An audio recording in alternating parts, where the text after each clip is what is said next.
Hey, first grade. Hope you guys are doing great today. Yesterday, you read about the Visigoths attacking the Western Roman Empire. Can you guys tell me, how did the Romans finally convince them to go away? Okay, if you said that they paid them money, then you're correct. So the Romans paid the Visigoths actually 4,000 pounds of gold for them to go away and stop attacking them. But that didn't keep the Visigoths away. They actually came again, and that's what our lesson is on today. So I'm going to go ahead and start reading the end of chapter 41, the coming of the Visigoths. If you would like to color your picture, I think you have one today. I could be wrong. I'm looking. Oh, nope, I don't think you have one to color today, but that's okay because I have pictures to show you. So let's go ahead and start listening to the coming of the Visigoths.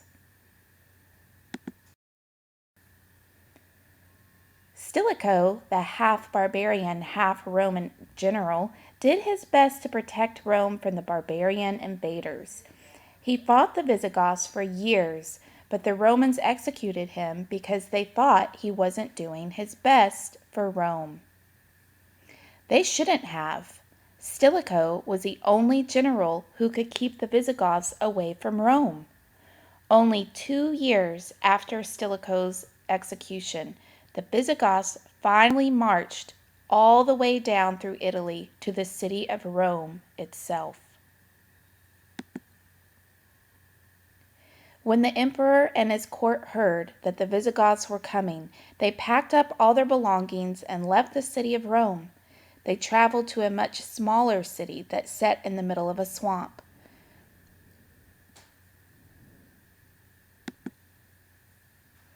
The Visigoths couldn't get through the soft, muddy ground of the swamp with their horses, so the emperor was safe. From now on, this tiny, dirty, damp city would serve as a capital of the Western Roman Empire. The people who stayed in Rome were terrified. For 800 years, the city of Rome had been safe from attack. Its thick walls and world-famous army had protected it from invasion. But now the army was weak and frightened, and the walls were unprotected. The people of Rome sent desperate messages to the Eastern Roman Empire.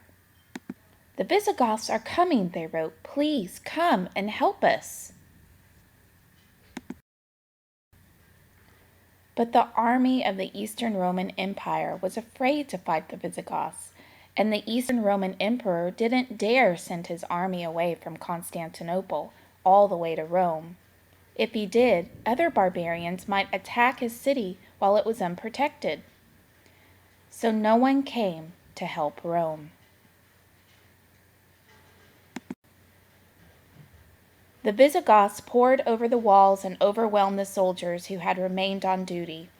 The Visigoth commander, Alaric, ordered, "Gather up all the gold you can find. Take Rome's treasures. Now they belong to us." The Visigoths were happy to obey. They ripped down Rome's beautiful golden statues and melted them. They stole coins and jewelry. But the Visigoths didn't kill the unarmed people of Rome.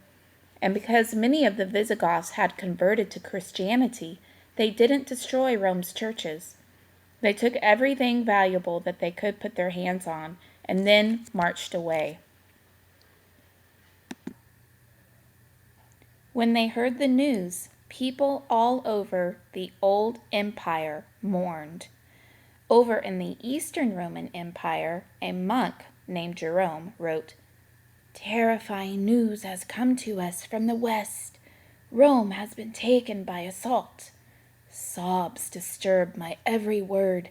The city has been conquered, which had once ruled the whole world." Rome would never again be a great world power. Some Romans still lived in the city. But 45 years after the Visigoth attack, Another barbarian tribe invaded the city again. This tribe, called the Vandals, took everything valuable that the Visigoths had left behind. They were even worse than the Visigoths. They captured the frightened people of Rome and led them off to be slaves and hostages. They burned buildings made from wood and tore bricks and stones out of walls that wouldn't burn. They even peeled the gold decorations off of Rome's temples. Today we call someone who destroys things for fun a vandal, after the Vandals who destroyed what was left of the city of Rome.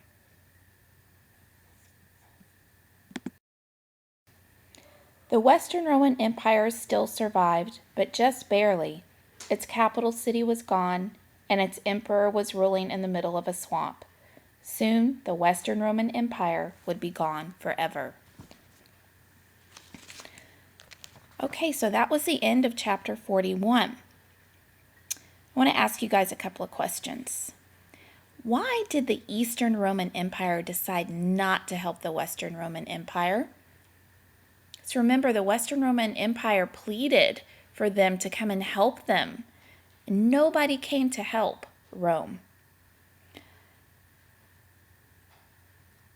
Okay, if you said that the Eastern Roman Empire did not come to help because they were afraid they would be attacked too by the barbarians, then you're right. So they stayed in their nice, safe area, and they were too afraid to go and help because they didn't want to be hurt. They didn't want to be attacked. Do you think that this was a right choice? Okay. Well, that's a matter of your opinion, what you think. My opinion is I think they should have helped. And even though it would have been really scary and probably, definitely some of their men would have died and possibly their city could have been attacked.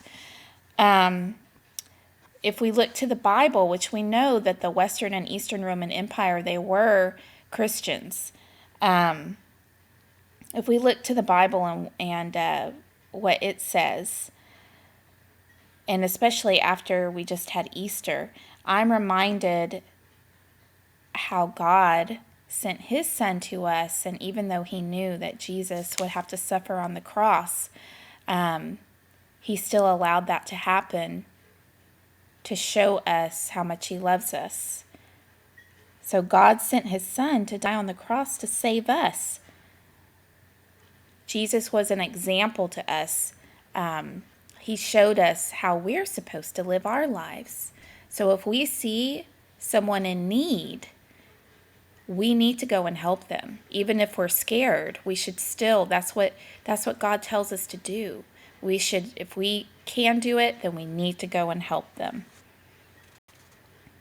And here's a verse. This verse is from the book of Matthew in the Bible, chapter 20, verse 28.